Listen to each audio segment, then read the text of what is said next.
Coming up on the news at noon, on the run, a driver takes off after crashing near a Virginia home, sending it up in flames. We'll hear from the homeowner who woke up to a scary scene this morning. Plus, a new start for an Arlington business, how the family behind a local bar is bouncing back after a tough year of rebuilding. The station covering all of the DMV. This is DC News Now. Taking a live look outside. Hello to the good people of Hagerstown. It's a DMV first warm day. This heat wave stretching into a fifth day with the potential for storms this afternoon. Good afternoon, and thank you for joining us for the news at noon. I'm Mark Hall. Joined by meteorologist Damon Matson with the latest check on the forecast. And Damon, today is a day to certainly stay weather aware. It certainly is, Mark. And you saw that picture in Hagerstown right now. Sunny, looking pretty quiet, no doubt. But just up the road to the west, things are popping off as we already have severe thunderstorms developing across the region. All of this heat and humidity we've built up is now going to come to a head today as a cold front swings in and produces these storms. Check it out. All is quiet as you go back toward D.C. I-95, the eastern half of the DMV, certainly just hot and humid and rather quiet for now. But this was the activity we expected to see heading into the afternoon. 3 severe thunderstorm warnings currently ongoing from a line stretching across Hampshire, Morgan, Allegheny counties. And actually, it looks like one of those warnings was just allowed to expire. But this is the main cell here we have been concerned with. It just passed through Paw Paw, West Virginia. It has a severe thunderstorm warning with it. This goes until 12:30 p.m. for Morgan, now into Allegheny counties. You can see that the National Weather Service just trimmed this back, and it's following along a line to the north and east up the Potomac River there between Allegheny and Morgan counties. So Hands Road over toward Campbell's, eventually moving over toward Hancock. That's where this cell is heading. So heads up out that direction there in western Maryland, portions of the eastern panhandle of West Virginia.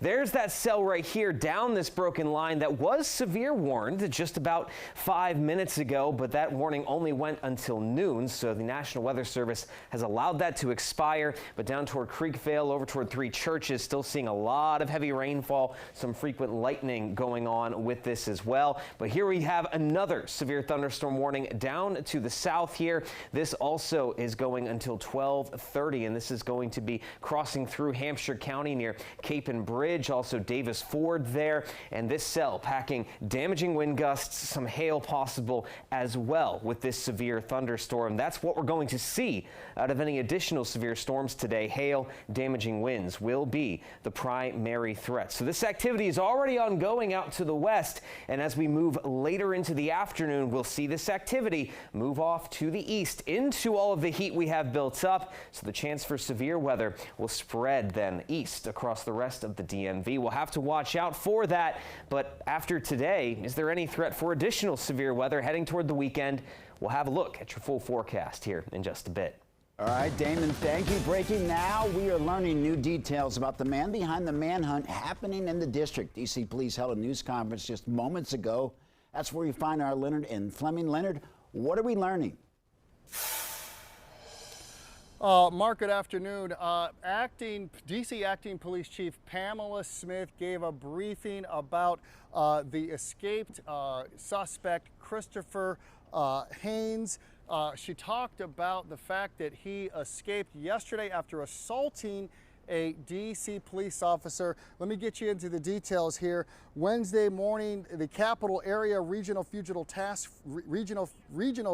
Task Force apprehended Haynes in Manassas, Virginia, due to a DC Superior Court arrest warrant. He waived his right, Smith said, to an extradition hearing, and he was wanted in connection to a murder of Brent Hayward on Saturday, August 12th of this year, for that homicide. Around 2:30 p.m. while Haynes was being processed, he complained of an injury from a previous injury, the acting chief said, and at 3 p.m. he was transported to George Washington Hospital for treatment.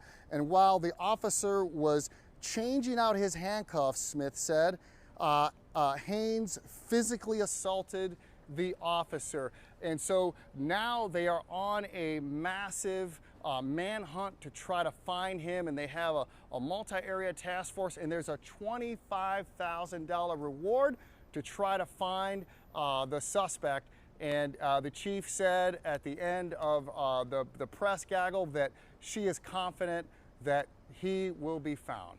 Reporting from the campus of George Washington University, Leonard N. Fleming, DC News Now, back to you. All right, Leonard, we jump back into another developing story this afternoon. A driver's on the run after crashing a stolen car into a home's front yard in Northern Virginia. Alex Suarez has been on the scene for us in Lorton all morning, and she brings us the very latest this afternoon. Well, you're looking at the aftermath. Dominion Energy crews on scene working to restore power. And this home here, uninhabitable after a man stole a car down the street and crashed it into the transformer in the front yard. It was tough. It was tough, yeah, because it woke me and my wife up. It woke the entire neighborhood up. Between 4 and 5 this morning, a neighbor walking his dog spotted a masked man breaking into cars. When police came, that man drove away in the BMW he had broken into and crashed into a transformer right down the street. The person got inside my vehicle, don't know how, right? We still have our keys. Well, the transformer and car caught fire, quickly spreading to this home on Whitehaven Court. We thought somebody was breaking into the house. I saw like some fire underneath the car, so I saw him yelling, hey, call 911, get the kids up. And we went out through the back door. George Davidson and his family just moved in on August 1st. Their furniture arriving last week. It was already hard enough trying to find something in a short amount of time moving here, and now we got to do the process all over again. As long as we're safe, the family's safe, that's all that counts. Well, neighbors quickly jumped in to help, offering Davidson and his family a place to stay while they get everything figured out. They tell me that this neighborly love and hospitality has brought them comfort through this entire situation. In Lorton, Lex Suarez, DC News Now. Lex, thank you. Sheriff's deputies in Calvert County, Maryland, say that they have charged the man in the murder of a D.C. area photographer. Deputies say that Joseph Szymanski's family reported him missing Monday, posting on social media that they suspected foul play. Their investigation led to the arrest of Brandon Hallbrook. Hallbrook is facing first-degree murder charges, even though Szymanski has not been found. Anyone with information is asked to get in contact with Calvert County deputies. And developing now, there are increasing calls for improvements at D.C.'s 911 center. More than 101 advisory neighborhood commissioners sent a letter about performance and liability concerns to the district leaders. The ANC want 4 things: an oversight hearing this month, the publication of 911 calls, staffing data made public, and the creation of a 911 task force. A new bill requires the Office of Unified Communications track errors and make more information available to the public. Mayor Bowser says the district intends to comply with the request, but claims she hasn't seen the letter.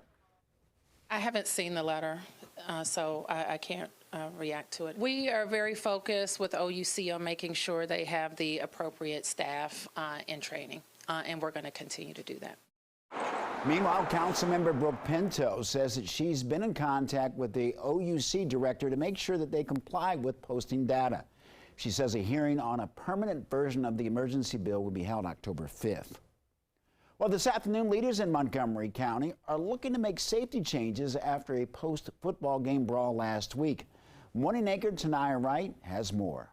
Montgomery County Public Schools is taking action after a fight injured several students. Now, this all happened Friday after a Bethesda, Chevy Chase, and Walter Johnson football game. The district is working with Montgomery County Police to create new safety guidelines for school events. MCPS released the following statement about the fight, saying available evidence has been reviewed, and we can confirm at this time that the appropriate action has been applied in alignment with the MCPS Student Code of Conduct. No students have been criminally charged for the fight, but the investigation remains ongoing. MCPS will now make the following requirements to ensure safety at games moving forward. Students attending games must have a school ID to enter. Anyone underage watching the game who is not from the competing school must be accompanied by an adult, and backpacks will no longer be allowed. Now, police say officers will now be present at identified areas of concern where students tend to hang out after the games. Tanaya Wright, DC News Now.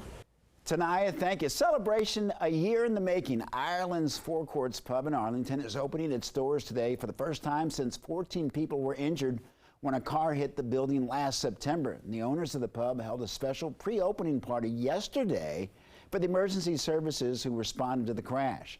The bar's general manager says that plaques honoring police and fire services will now hang in the bar. Employees say that they're excited to get back to work.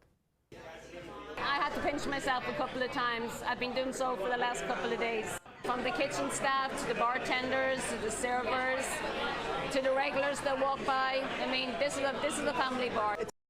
The pub is scheduled to open at 4 p.m. this afternoon.